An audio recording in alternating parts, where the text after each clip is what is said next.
ನಮಸ್ಕಾರ ಸ್ನೇಹಿತರೆ, ಮತ್ತೊಮ್ಮೆ ನನ್ನ ಚಾನಲ್ಗೆ ಪ್ರೀತಿಯ ಸ್ವಾಗತ. Welcome back to my channel. ಇವತ್ತಿನ ದಿನ ವಿಡಿಯೋದಲ್ಲಿ ನಾವು 50 ಸಮಾನಾರ್ಥಕ ಪದಗಳನ್ನ ತಿಳಿದುಕೊಳ್ಳೋಣ. ಈ ಒಂದು ಸಮಾನಾರ್ಥಕ ಪದಗಳು ಅಂದ್ರೆ ಏನು ಅರ್ಥ ಅಂದ್ರೆ, ಒಂದೇ ಅರ್ಥವನ್ನ ಹೊಂದಿರುವಂತಹ ವಿಭಿನ್ನ ಪದಗಳು, ಒಂದೇ ಅರ್ಥ ಇರುವಂತಹ ಇತರ ಪದಗಳನ್ನ ನಾವು ಸಮಾನಾರ್ಥಕ ಪದಗಳು ಅಂತ ಕರಿತೀವಿ. ನೋಡಿ ಒಂದೇ ಅರ್ಥವನ್ನ ಹೊಂದಿರುವಂತಹ ವಿಭಿನ್ನ ಪದಗಳನ್ನ ನಾವು ಸಮಾನಾರ್ಥಕ ಪದಗಳು ಅಂತ ಹೇಳ್ತೀವಿ. ಅಥವಾ ಒಂದೇ ಅರ್ಥ ಇರುವಂತಹ ಇತರ ಸಮಾನ ಪದಗಳನ್ನ ನಾವು ಸಮಾನಾರ್ಥಕ ಪದಗಳು ಅಂತ ಹೇಳ್ತೀವಿ. ಒಂದೇ ಅರ್ಥದಲ್ಲಿ ಸಿಂಪಲ್ ಆಗಿ ಹೇಳ್ಬೇಕು ಅಂದ್ರೆ, ಒಂದೇ ಅರ್ಥವನ್ನ ಹೇಳುವಂತಹ ಹಲವಾರು ಪದಗಳು ಅಂತ ಅರ್ಥ. ಹಾಗಾದ್ರೆ ಈ ಸಮಾನಾರ್ಥಕ ಪದಗಳನ್ನ ತರಗತಿಯಲ್ಲಿ ವಿದ್ಯಾರ್ಥಿಗಳಿಗೆ ಚಟುವಟಿಕೆಗಳ ಮೂಲಕ ಅಥವಾ ಸಿಂಪಲ್ ಆಗಿ ನಾವು ಟೀಚ್ ಮಾಡೋದು ಹೇಗೆ ಅಂದ್ರೆ, ಉದಾಹರಣೆ ಹೇಳ್ಬೇಕಂದ್ರೆ ಚಿತ್ರ ತೋರಿಸಿ ಅದರ ಹೆಸರಿನ ಬೇರೆ ಪದಗಳು ಯಾವ್ಯಾವು ಅಂತ ಕೇಳ್ಬೋದು. ಅದಕ್ಕೂ ಉದಾಹರಣೆ ಅಂದ್ರೆ, ಸೂರ್ಯನ ಚಿತ್ರವನ್ನ ತೋರಿಸಿ ಅದಕ್ಕೆ ಇರುವಂತಹ ಇತರ ಪದಗಳು ಯಾವ್ಯಾವು ಅಂತ ಕೂಡ ಹೇಳ್ಬೋದು. ಅದೇ ಪದವನ್ನ ನಾವು ಉದಾಹರಣೆಗೆ ಸೂರ್ಯನ ಪದವನ್ನ ನಾವು ವಾಕ್ಯಗಳಲ್ಲೂ ಕೂಡ ತೋರಿಸ್ಬೋದು. ಸೂರ್ಯ ಬೆಳಗುತ್ತಾನೆ, ಇದಕ್ಕೆ ಸಮಾನಾರ್ಥಕ ಪದದಲ್ಲಿ ವಾಕ್ಯವನ್ನ ಮಾಡಿ ಅಂದಾಗ ರವಿ ಬೆಳಗುತ್ತಾನೆ ಅಂತ ಹೇಳಬಹುದು. ಹೀಗೆ ಒಂದು ಪದಕ್ಕೆ ಸಮಾನವಾದ ಅರ್ಥ ಕೊಡುವ ಇತರ ಪದಗಳನ್ನ ನಾವು ಸಮಾನಾರ್ಥಕ ಪದಗಳು ಅಂತ ಹೇಳ್ತೀವಿ. ಇನ್ನು ಒಂದು ಉದಾಹರಣೆ ಹೇಳೋದಾದ್ರೆ, ನೀರಿಗೆ ನಾವು ಇನ್ನೇನು ಹೆಸರಿಂದ ಕರೀಬಹುದು. ಸಾಮಾನ್ಯವಾಗಿ ನಮ್ಮ ಹತ್ರ ವಾಟರ್ ಬಾಟ್ಲ್ ಇದ್ದೇ ಇರುತ್ತೆ. ಆ ವಾಟರ್ ಬಾಟ್ಲ್ ಅನ್ನ ತೋರಿಸಿ ನೀರಿಗೆ ನಾವು ಇನ್ನೇನು ಹೆಸರಿಂದ ಕರೀಬಹುದು ಅಂತ ವಿದ್ಯಾರ್ಥಿಗಳನ್ನ ಕೇಳಿದ್ರೆ ಅವರಿಂದ ಬರುವಂತಹ ಉತ್ತರ ಜಲ ಆಗಿರುತ್ತೆ. ಹೀಗೆ ನಾವು ಮಕ್ಕಳಿಗೆ ಕ್ರಿಯೇಟಿವ್ ಆಗು ಕೂಡ ಈ ಒಂದು ಸಮಾನಾರ್ಥಕ ಪದಗಳನ್ನ ತಿಳಿಸ್ಕೊಡ್ಬಹುದು. ಇನ್ನು ಕಾಂಪಿಟೇಟಿವ್ ಎಕ್ಸಾಮ್ಸ್ ಅಲ್ಲೂ ಕೂಡ ತುಂಬಾನೇ ಕೇಳ್ತಾರೆ ಈ ಸಮಾನಾರ್ಥಕ ಪದಗಳು. ಅವ್ರಿಗೂ ಕೂಡ ಉಪಯೋಗ ಆಗಲಿ ಅನ್ನೋ ಒಂದು ಉದ್ದೇಶದಿಂದ ನಾನು ಈ ಒಂದು ವಿಡಿಯೋವನ್ನ ಶೇರ್ ಮಾಡ್ತಾ ಇದ್ದೀನಿ. ಬನ್ನಿ 50 ಸಮಾನಾರ್ಥಕ ಪದಗಳನ್ನ ತಿಳಿಯೋಣ. ಒಂದನೇ ಪದ ನೋಡಿ, ಇತಿಹಾಸ. ಇತಿಹಾಸ ಎನ್ನುವಂತಹ ಪದಕ್ಕೆ ಸಮಾನಾರ್ಥ ಕೊಡುವಂತಹ ಇತರ ಪದಗಳು ಅಂದ್ರೆ ಚರಿತ್ರೆ ಅಂತಾರೆ ಅಥವಾ ಪೂರ್ವಕತೆ ಅಂತಾರೆ. ಇವೆಲ್ಲವೂ ಕೂಡ ಒಂದೇ ಅರ್ಥವನ್ನ ಕೊಡ್ತವೆ. ನೋಡಿ, ಇತಿಹಾಸಕ್ಕೆ ಚರಿತ್ರೆ ಅಥವಾ ಪೂರ್ವಕತೆ ಸಮಾನಾರ್ಥಕ ಪದ. ಎರಡನೇದು ಉದ್ಯಾನವನ. ಈ ಉದ್ಯಾನವನಕ್ಕೆ ನಾವು ಕೈ ತೋಟ ಅಂತೀವಿ ಅಥವಾ ಉಪವನ ಅಂದ್ರೂ ಕೂಡ ಒಂದೇ ಅರ್ಥ ಕೊಡುತ್ತೆ. ಉದ್ಯಾನವನಕ್ಕೆ ಏನು ಕೈ ತೋಟ ಅಥವಾ ಉಪವನ. ನೆಕ್ಸ್ಟ್ ಮೂರನೇದು ಎತ್ತು, ಸಮಾನಾರ್ಥಕ ಪದ ಹೋರಿ, ವೃಷಭ, ಗೂಳಿ ಎಲ್ಲವೂ ಕೂಡ ಒಂದೇ ಅರ್ಥ ಕೊಡುವಂತಹ ಪದಗಳು. ಇವುಗಳನ್ನ ನಾವು ಸಮಾನಾರ್ಥಕ ಪದಗಳು ಅಂತ ಹೇಳ್ತೀವಿ. ಮುಂದಿನ ಪದ ಒಡ್ಡೋಲಗ. ಈ ಒಡ್ಡೋಲಗ ಪದಕ್ಕೆ ದೊಡ್ಡ ದರ್ಬಾರು ಅಥವಾ ಸಭೆ, ಹೀಗೆ ನಾವು ಸಮಾನಾರ್ಥಕ ಪದಗಳನ್ನ ಹೇಳಬಹುದು. ಒಡ್ಡೋಲಗಗೆ ಸಮಾನಾರ್ಥಕ ಪದ ದೊಡ್ಡ ದರ್ಬಾರು, ಸಭೆ. ನೆಕ್ಸ್ಟ್ ಐದನೇದು ಓಲಗ ಅಂದ್ರೆ ಉದ್ದನೆಯ ಪಿಪಿ ಅಥವಾ ನಾದಸ್ವರ. ಇವು ಸಮಾನಾರ್ಥಕ ಪದಗಳು. ಆರನೇದು ಕಾಮನ ಬಿಲ್ಲು, ಸಮಾನಾರ್ಥಕ ಪದ ಮಳೆ ಬಿಲ್ಲು. ನೆಕ್ಸ್ಟ್ ಕಾರಾಗೃಹ, ಸಮಾನಾರ್ಥಕ ಪದ ಸೆರೆಮನೆ ಅಥವಾ ಜೈಲು, ಬಂದಿಖಾನೆ. ಹೀಗೆ ಕಾರಾಗೃಹ ಪದಕ್ಕೆ ಬೇರೆ ಬೇರೆ ಪದಗಳಿಂದ ಹೇಳಬಹುದು.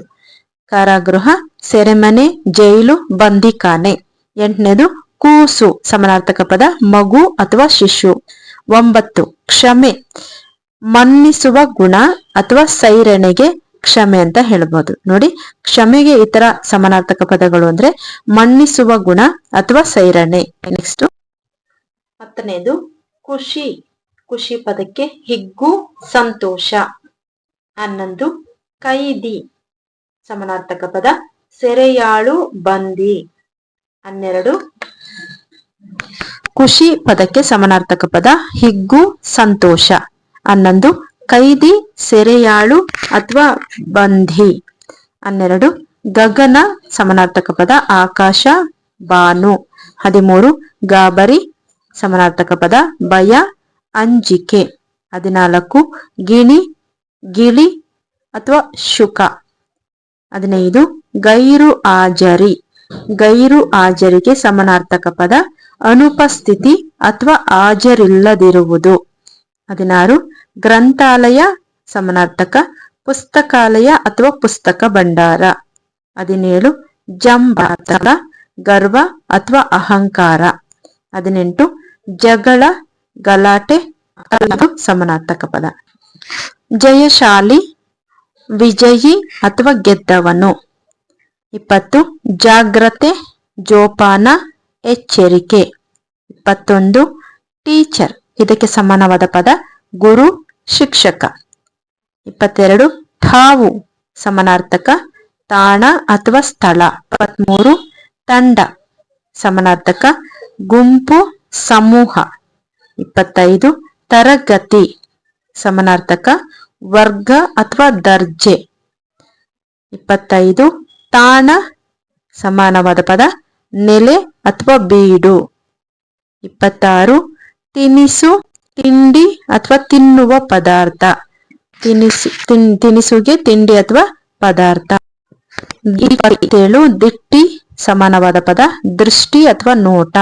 28 ಧನ್ಯವಾದಕ್ಕೆ ಸಮಾನವಾದಂತಹ ಪದ ಕೃತಜ್ಞತೆ.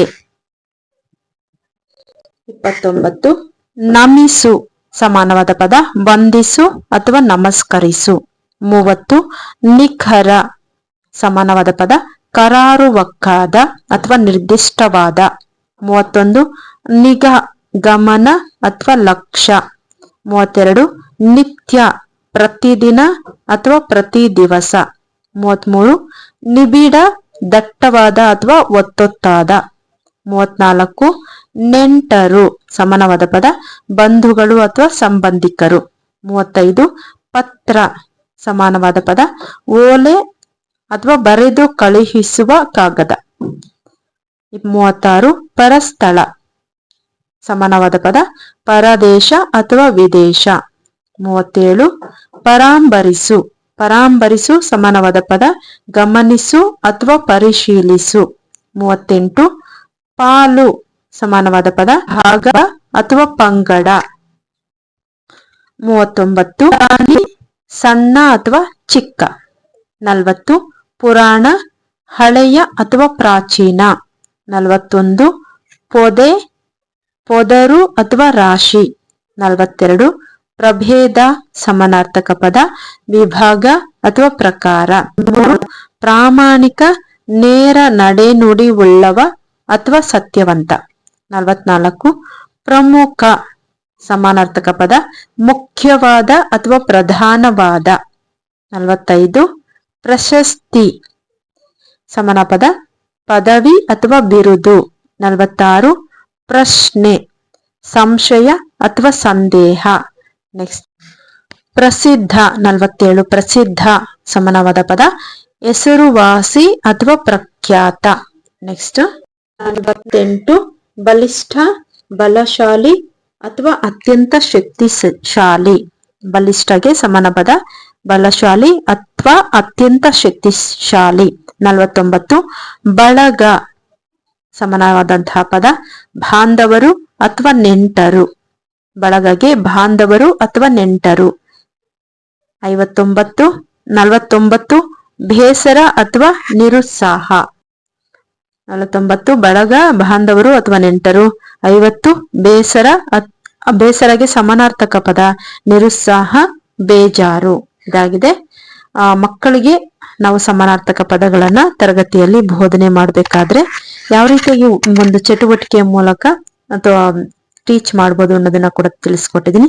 ಇನ್ನು ಹೆಚ್ಚಿಗೆ ಅಂದ್ರೆ ನಾವು ಚಟುವಟಿಕೆಗಳನ್ನ ಯಾವ ರೀತಿಯಾಗಿ ಕೊಡ್ಬೋದು ಅಂದ್ರೆ ಬೋರ್ಡ್ ಮೇಲೆ ಜೋಡಿಸುವ ಆಟ ಕೊಡುವುದರ ಮೂಲಕ, ಹಾಗೇನೆ ಫ್ಲಾಶ್ ಕಾರ್ಡ್ಸ್ ಅನ್ನ ಮಾಡೋದರ ಮೂಲಕ, ಮತ್ತೆ ವಾಕ್ಯದ ರಚನೆ ಮೂಲಕ, ಹೀಗೆ ನಾವು ವಾಕ್ಯಗಳ ಮೂಲಕ ಕೂಡ ತಿಳಿಸಬಹುದು. ಉದಾಹರಣೆಗೆ ಮೊದಲೇ ತಿಳಿಸಿದಂತೆ ಸೂರ್ಯ ಬೆಳಗುತ್ತಾನೆ, ರವಿ ಬೆಳಗುತ್ತಾನೆ. ಹೀಗೆ ಈ ಒಂದು ಸಮಾನಾರ್ಥಕ ಪದಗಳನ್ನ ನಾವು ಮಕ್ಕಳಿಗೆ ಹೇಳ್ಕೊಡೋದ್ರಿಂದ ಅವರ ಪದ ಸಂಪತ್ತು ಹೆಚ್ಚಾಗುತ್ತೆ, ಭಾಷಾ ಸೌಂದರ್ಯ ಕೂಡ ಹೆಚ್ಚಾಗುತ್ತೆ. ಇದಾಗಿದೆ ಸ್ನೇಹಿತರೆ ಇವತ್ತು ಸಮಾನಾರ್ಥಕ ಪದಗಳು. ಧನ್ಯವಾದಗಳು.